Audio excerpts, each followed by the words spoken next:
we're working to find out as much as we can about the ordeal that played out there, and the alleged attacker and those heroes who helped bring it to an end. And News 8's Duncan McLean has been following this story over the last 36 hours, along with the rest of our team.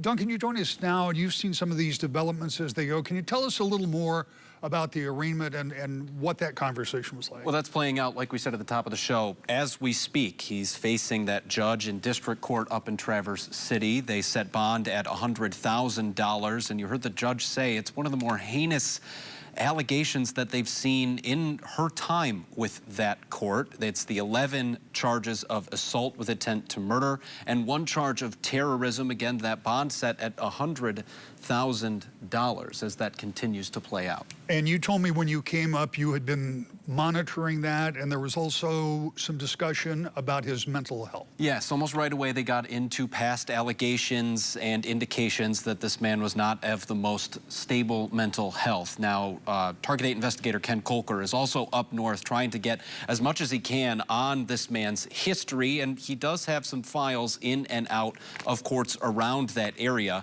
They uncovered some probate court files in Emmett County that indicate he was at one time accused of disinterment and mutilation of bodies, along with destruction of some tombstones and memorials. That playing out apparently back in 2018. Ken Kolker following up on that, and he'll have coverage on some of his history and some of those mental health indicators that have popped up over the last couple of years, a few of which we're told may have even had him on the radar of law enforcement in the hours and days leading up to that incident on Saturday evening. Yeah, I saw some reporting that they were actually looking for him. I don't know how actively, but one of the questions I really want to talk about is we heard Maggie Vespa in her report, and we've seen it in print reports talking about these people who intervened, and there were a number of them, referring to them as heroes, but really, I mean, they stopped what could have been much wider spread injury. So the title seems deserving. What do we know about them, if anything? Well, we know it was a large group of, 5, 6 people that eventually were able to corral him in the parking lot. 2 of those men are from Kent County, actually. Matt Kolakowski and Chris O'Brien.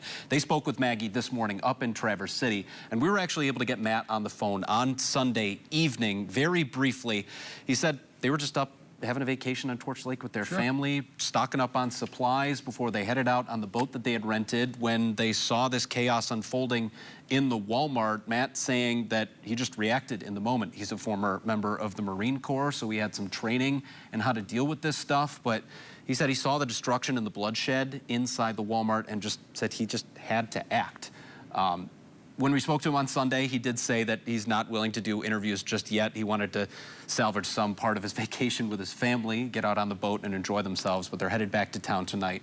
And we'll have more from them, from Maggie's interview on News 8 at 5 and 6 tonight. And you have done some interviewing on your own. I know you talked with some folks up there with the hospital system, and we know Ken Kolker is also working on other angles that you pointed out just a moment ago. So yeah, tonight on the 7, we'll have a conversation with the president of Munson Medical Center, who treated all 11 victims from that stabbing, talking to them about the trauma response, how often they see this, and what it really takes to get a group of medical professionals together to handle something like this. It was a really interesting conversation. Absolutely. Duncan, thank you very much for your time and the information.